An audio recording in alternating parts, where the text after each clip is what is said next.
Well, I'm going to attempt live on camera to do a quick assembly showing how the motor brake for the Sheppach bandsaw goes together. What we've got here are a couple of diagrams that you can pull off the internet. You'll find them yourself if you search. There's a nice colour picture of the operation of the brake, engaged and disengaged. You can go and look it up yourself. If I leave that at the top of the display here while I do it. So what we got? Well, bolted, this is the one that's not fitted. I've got a new one fitted. Bolted onto the end plate of the motor is the solenoid. So this is the burnt out solenoid, and this is fed from a circuit which provides DC. And there's an example of the circuit. It doesn't show how it provides DC, but there's a previous video where I show wiring it up, and it's just two diodes from the AC supply to the motor. There's a little capacitor which smooths the DC across there. Right then, so what happens? Well, the first thing is the solenoid is attached to the motor end plate with these standoff pillars. Okay, so they just screw through there, and that fixes the back plate onto the end of the motor. So that's fixed in place with those, fixed rigidly in place. I don't know if there's a spring washer under it. Certainly I've not got spare spring washers here. Then the next thing is the where are we? There's the third spring. Well, it's gone walkabout. Oh, it's the springs are held together. Then over each of these is a spring. It comes with the brake, the clutch, and so that drops down over the standoff, and that's the spring which holds ultimately holds the plate, the friction plate, onto the composite material that is the clutch or brake. Then the next one that goes on is this disc. Now this disc has got a little cutout there so that you can maneuver it over the, if I look at this one before, you'll see it's keyed over the key on the shaft. So it goes over the key on the shaft, and that one sits, well, this one was obviously that way up because that's where it's been burnt, and that one sits on the pillars with the spring underneath. So spring holds this off. So those three springs that we had there strongly push this away from that solenoid. Okay,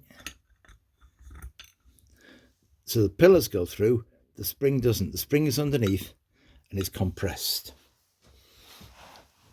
Right, then the next piece that goes on is this friction disc part that slides onto the shaft and over the keyway, and that's keyed into place on there.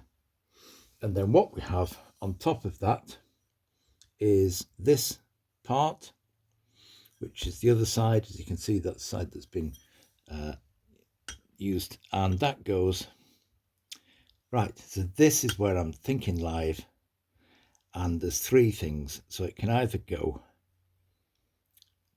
sliding fit over, but it isn't the sliding fit over there. It's actually on there, on there, and on there.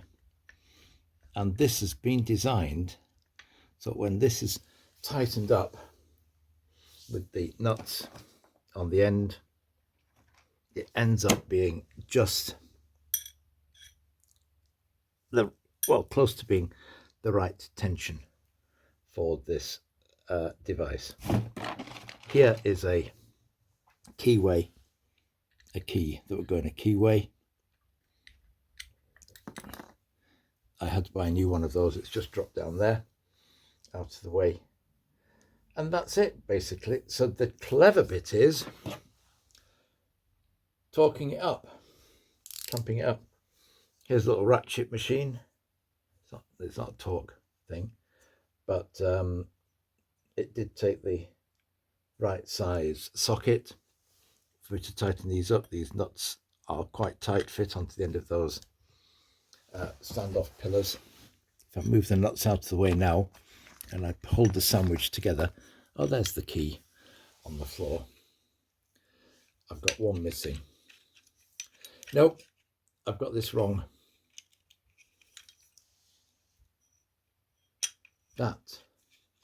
Oh, hold on, maybe I've not got it wrong. I'm just doing this. I'm going to pause. Okay, so this is the sandwich. The solenoid is in this metal part here. You can see the spring there underneath the first plate. The standoff's there and the friction bit between it. And you can just about squeeze it. Can you see how that bottom plate is touching there? So if I did that nut up all the way, then the bottom plate would touch the solenoid. And what you do is you push that down so that you've got, can't remember, it tells you in the instructions here,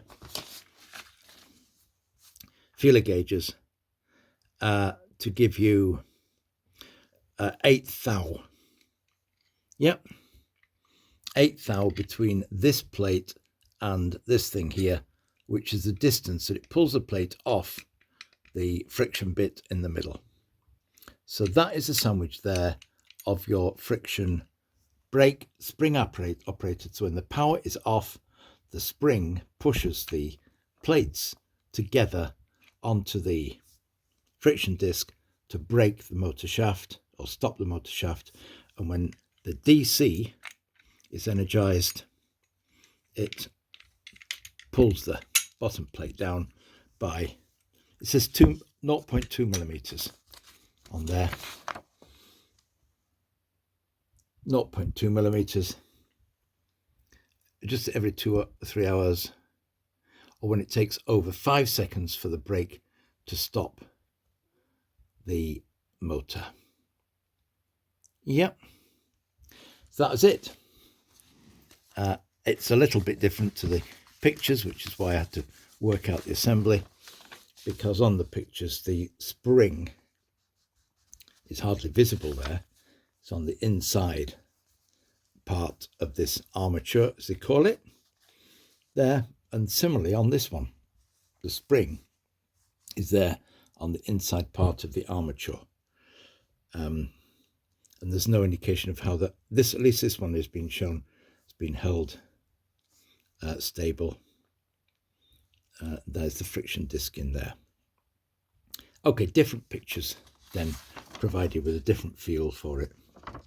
There's another one which helps a little bit between the lot. I hope that's useful, but we've managed to get it all put together and it's working on our machine. Spring, plate, nut on the top, that in the middle, keyed onto the shaft.